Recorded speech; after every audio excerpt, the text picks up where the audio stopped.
చూడండి, ప్రైవేటు పాఠశాలల్లో కానీ ప్రభుత్వ పాఠశాలల్లో కానీ చాలామంది పేరెంట్స్ పోషక మహాశయులు వచ్చి మా అమ్మాయికి లేదా అబ్బాయికి చదువు రావడం లేదు, మీరు మోసం చేస్తున్నారు, మీరు టైంపాస్ చేస్తున్నారు అని చెప్పి గొడవలు ఘర్షణలకు దిగుతూ ఉంటారు పేరెంట్స్.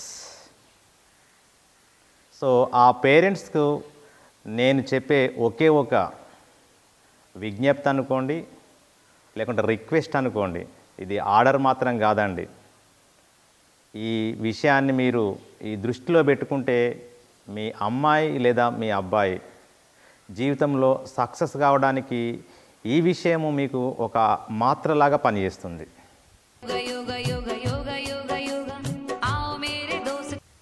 ఎలా అంటే ఆ రోజుల్లో థామస్ ఆల్వా ఎడిసన్ పాఠశాలలో చదివేటప్పుడు అప్పుడు ఆ పాఠశాల కరెస్పాండెంట్ ఒక ఉత్తరం రాసి ఒక కవర్లో పెట్టి సీల్ చేసి, అరే బాబు ఇంటికి తీసుకువెళ్ళి ఈ కవర్ ఓపెన్ చేయకుండా మీ అమ్మకి ఇవ్వు అని థామస్ ఆల్వా ఎడిసన్కి ఆ స్కూల్ కరెస్పాండెంట్ ఇస్తాడు. అప్పుడు ఆ థామస్ ఆల్వా ఎడిసన్ ఆ సీల్డ్ కవర్ తీసుకెళ్ళి అమ్మకిస్తాడు. ఆ అమ్మ ఆ సీల్డ్ కవర్ను ఓపెన్ చేసి విలవిలా ఏడుస్తూ ఉంటుంది, బాధపడుతూ ఉంటుంది. అప్పుడు థామస్ ఆల్వా ఎడిసన్ అమ్మని అడుగుతాడు, అమ్మ నువ్వు ఎందుకు ఏడుస్తున్నావు అనగానే అమ్మ జవాబు చెబుతుంది, ఒరే ఈ ఉత్తరంలో నీవు చాలా జ్ఞానివట, నీ బ్రెయిన్ చాలా షార్ప్గా ఉందట, నీకు అన్ని సుగుణాలు ఉన్నాయట, నువ్వు చాలా యాక్టివ్ అట.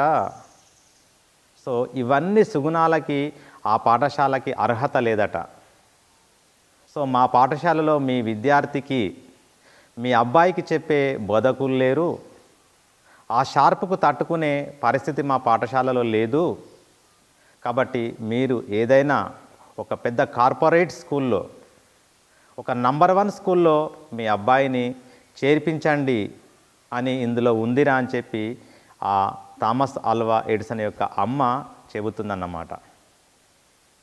అప్పుడు థామస్ ఆల్వా ఎడిసన్ ఓహో ఇలాగా అని చెప్పి లోపట అనుకొని అమ్మ ఏం చేస్తుందో తెలియదు. మొత్తం మీద థామస్ ఆల్వా ఎడిసన్ పెరుగుతూ పెరుగుతూ పెరుగుతూ పెరుగుతూ పెరుగుతూ పెరుగుతూ ఏకంగా బల్బునే కనుక్కున్నాడు, పెద్ద సైంటిస్ట్ అయిపోయాడు. సైంటిస్ట్ అయిపోయాక కొన్ని సంవత్సరాలకి అమ్మ మరణిస్తుంది. సో కొన్ని రోజులు కాగానే ఆ అమ్మ యొక్క ఆ సూట్ కేసు తీసి అవన్నీ చదువుతూ ఉంటే అందులో ఆ ఎన్వలప్ లభిస్తుంది, చిన్నప్పటి ఎన్వలప్. అప్పుడు ఆ కవర్ తీసి చదువుతాడు, ఉత్తరం. థామస్ ఆల్వా ఎడిసన్ ఆ ఉత్తరాన్ని చదువుతూ విలపిస్తాడు, ఏడుస్తుంటాడు, బాధపడుతూ ఉంటాడు. ఆ ఉత్తరంలో ఏముందో మీరు చెప్పగలరా? ఆ ఉత్తరంలో ఏముందో చెప్తే నేను ఆల్రెడీ ఒక మీటింగ్లో ప్రైజ్ కూడా ఇచ్చాను. ఏముందో ఆలోచించండి. ఆలోచన రావడం లేదా? నేనే చెబుతాను. ఆ ఉత్తరంలో ఏముందంటే, మీ అబ్బాయి మందబుద్ధి గల అబ్బాయి, మీ అబ్బాయికి ఎలాంటి సుగుణాలు లేవు, సోమరిపోతు, బద్ధకము, నిద్రమోహము, తామసికము ఇవన్నీ తాండవిస్తున్నాయి. వీడొక మూర్ఖుడు, వీడు మా పాఠశాలలో ఉంటే మా పాఠశాలకే ఒక పాయిజన్ చుక్క, కాబట్టి వీడు మా పాఠశాలలో చదవడానికి అర్హత లేదు, మీరు వేరే పాఠశాలలో చేర్పించుకోండి అని ఆ ఉత్తరంలో ఉంది. ఆ ఉత్తరాన్ని చదువుతూ ఆ రోజు అమ్మ చెప్పినటువంటి విషయాలు గుర్తుకు తెచ్చుకుంటూ విలవిలా విలవిలా విలవిలా ఏడుస్తుంటాడు. కాబట్టి friends, my dear parents, my dear పోషక మహాశైలారా, ఒక అమ్మాయి లేదా ఒక అబ్బాయి పాఠశాలలో 8 గంటలు మాత్రమే ఉంటాడు. గురువులు బోధిస్తూ ఉంటారు, క్రమశిక్షణకు సంబంధించిన విషయాలు చెబుతూ ఉంటారు. బట్ మిగతా 16 అవర్స్ మీ ఇంట్లో మీ అబ్బాయి లేదా మీ అమ్మాయి ఉంటాడన్నటువంటి విషయాన్ని మీరు మరవకండి.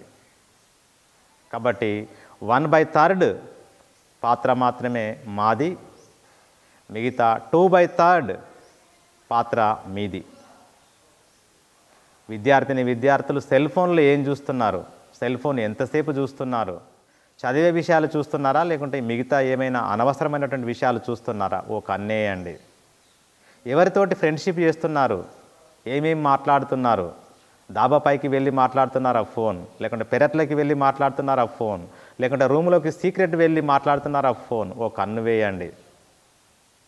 స్నేహబంధం ఎలా ఉంది, ఏ ఆహారాలు భుజిస్తున్నారు, ఎంతసేపు సమయం చదువుతున్నాడు? ఈ విధంగా మీ అమ్మాయి లేదా అబ్బాయి ఇంట్లో ఏం చేస్తున్నాడో తెలుసుకోవడం కొరకు మీరు ఒక 16 గంటల సమయం మీ అమ్మాయి లేదా మీ అబ్బాయి మీ చేతిలో ఉంటాడు. సో ఆ రోజు ఆ తల్లి థామస్ ఆల్వా ఎడిసన్ యొక్క తల్లి ఏం చేసిందో తెలియదు, కానీ తన యొక్క థామస్ ఆల్వా ఎడిసన్ని ఒక సైంటిస్ట్ని చేసింది. కాబట్టి మీ యొక్క పిల్లలు ఉన్న స్థితి నుంచి ఉన్నత స్థితికి ఎదగాలి, పెద్ద సైంటిస్టులు అవ్వాలి, పెద్ద ఆఫీసర్లు అవ్వాలి, కలెక్టర్ అవ్వాలి, లేకుంటే పోలీస్ ఆఫీసర్ అవ్వాలి, లేదా మిలిటరీ ఆఫీసర్ అవ్వాలి, పెద్ద లాయర్ అవ్వాలి, పెద్ద సైంటిస్ట్ అవ్వాలంటే మా యొక్క రోల్, మా టీచర్స్ రోల్ 1/3, కానీ మిగతా 2/3 మీ చేతిలోనే ఉంది. కాబట్టి పాఠశాలలోకి వచ్చి ఆ గొడవలు, ఆ ఘర్షణలు పడకుండా మిగతా 16 గంటల సమయాన్ని మీ యొక్క పిల్లలకి కేటాయిస్తూ, వారి బాగోగులను చూస్తూ, వారి ప్రవర్తనను గమనిస్తూ, వారి పరివర్తనను గమనిస్తూ, శారీరకంగా వచ్చే మార్పులని, మానసికంగా వచ్చే మార్పులని మీరు గమనిస్తూ వారిపైన మీరు ఫోకస్ చేయండి. తప్పకుండా మీ యొక్క పిల్లలు ఉన్న స్థితి నుంచి ఉన్నత స్థితికి వెళ్ళి సర్వోన్నతమైనటువంటి స్థితిలో ఉండి ఈ దేశానికి సేవలందించే భాగ్యం మీకు కలుగుతుంది. చూస్తూనే ఉండండి స్వామి వివేకానంద యోగా ఛానల్. తిరిగి మరొక వీడియోతో మళ్ళీ కలుస్తాం. నమస్తే.